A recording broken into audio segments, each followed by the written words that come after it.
तो मेरे आने वाली 10 नस्लों को ये पूछते रहेंगे अपनी देशभक्ति साबित करो, भाड़ में जाए।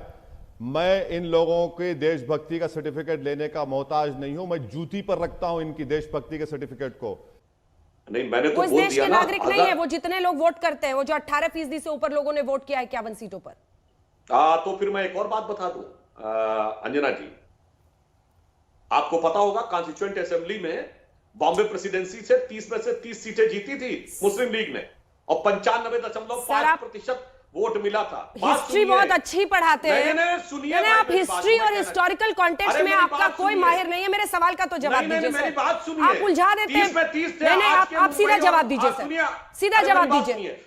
वो इंडिया है या पाकिस्तान है? सर्जिकल स्ट्राइक क्यों करना है वहां पर? आज के महाराष्ट्र और गुजरात के 95% मुस्लिमों ने वोट किया था, 95% पाकिस्तान नहीं चले गए। इसलिए मैं बात कह रहा हूं। नहीं, आप आज का जवाब दीजिए ना मुझे। आज जब आप कहते हैं पुराना हैदराबाद में हमें, ओल्ड हैदराबाद में हमें सर्जिकल स्ट्राइक करने की जरूरत है, आप जिन्ना से तुलना कर रहे हैं अभी भी बैठकर ओवैसी की, तो क्या हम माने कि ये पाकिस्तान का हिस्सा है, इस देश में? मैंने तो आपसे कह दिया, अगर इन्होंने कहा कि मौलाना आजाद की तरह है तो फिर वंदे मातरम सरस्वती वंदना से ऐतराज नहीं होना चाहिए। अगर ऐतराज है तो ये सबसे पहले जिन्ना ने किया। साबित कीजिए ओवैसी जी अपनी देशभक्ति। वंदे मातरम नहीं बोलूंगा। साबित कीजिए अपनी देशभक्ति। अरे मैडम, मैं जिंदगी में जब यहां से चला भी जाऊंगा ना, तो मेरे आने वाली 10 नस्लों को ये पूछते रहेंगे अपनी देशभक्ति साबित करो, भाड़ में जाए। मैं देखिए इन्होंने कहा तो मैं कब मना कर रहा हूं? मैं इनसे पूछूं, अच्छा, भारत की सेना का एक बहुत वरिष्ठ अधिकारी थे जिन्होंने एक कसम खाई थी महाराणा प्रताप की तरह कि जब तक पाकिस्तान से फला वाली जमीन वापस नहीं ले लूंगा तब तक जमीन पर सोऊंगा, पलंग पे नहीं सोऊंगा। पूछिए, नाम बता सकते हैं? तो यही आपसे कह रहा हूं कि यही भारत की खूबसूरती है। ओवैसी जी, इन सबसे पहले भगवान राम की तस्वीर है। बिल्कुल है, सही। पर जय श्री राम बोलने पर आपको भी लगता है कि ये सारे कम्युनल है? तस्वीर है, बिल्कुल। जय श्री राम बोलने वाले कम्युनल है, बीजेपी के वोटर्स कम्युनल है, ये भावना आप भी स्प्रेड करते हैं। मैडम, आप मेरी एक स्पीच दिखा दीजिए जहां पर मैंने इस तरह की बात कही। बताइए आप, चलिए स्पीच चलाइए मेरी। अभी आप मेरी एक स्पीच चलाइए जहां पर आप जो कह रहे हैं मैंने कहा इस बात को। मैं तो आप तमाम को बता रहा हूं कि भारत की पहली संविधान की किताब में ये तमाम चीजें हैं। तो राम की तस्वीर है, सीता की तस्वीर है, गुरु नानक की तस्वीर है, टीपू सुल्तान, सबकी। यही तो खूबसूरती है भारत की। जो बीजेपी कहते हैं कि सर्जिकल स्ट्राइक करेंगे, भारत की पहली सरकार है जो भारत के एक इलाके पर सर्जिकल स्ट्राइक करती है।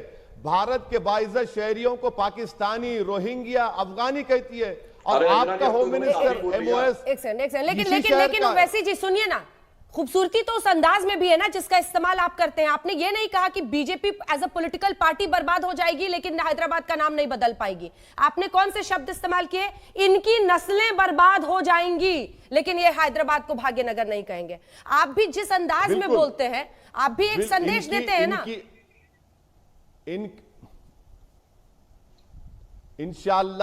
इंशाअल्लाह इनकी नस्लें खत्म हो जाएंगी। अरे पार्टी की नस्लें थोड़ी होती हैं सर। हैदराबाद का नाम हैदराबाद रहेगा। पार्टी की नस्लें थोड़ी होती हैं। असदुद्दीन ओवैसी भी खत्म हो जाएगा। असदुद्दीन ओवैसी भी खत्म हो जाएगा, मगर हैदराबाद का नाम हैदराबाद रहेगा। अच्छा ये बताइए, योगी आदित्यनाथ का पहले का नाम क्या था? बताइए, क्या नाम था उनका? पहले दिया हुआ नाम क्या था उनका? हम भी पूछे क्या? बात अगर निकलेगी तो बहुत दूर तक जाएगी मैडम। अरे बहुत सारे पॉइंट हो गए, मैं जवाब दे दूं। एक सेकंड जवाब दीजिएगा। एक और सवाल है, मुझे ये बताइए आप ओवैसी साहब, आपके तो सारे दुश्मन हैं। आप टीम ए टीम बी आज टक्कर के लिए हैं, लेकिन कहा जाता है आप दोनों टीम ए टीम बी हैं। इधर भगवा है, उधर भाईजान है, दोनों की पीछे से मिली हुई है। ये कह के सेक्युलरिज्म वाले कहते हैं कि आप ही ने सेक्युलरिज्म को सबसे बड़ा नुकसान इस देश में पहुंचाया है, क्योंकि आप और आपकी पॉलिटिक्स इनको फायदा पहुंचाती है। तभी तो देखिए ना 48 पर पहुंच गए। हाँ मैडम, मेरी वजह से नरेंद्र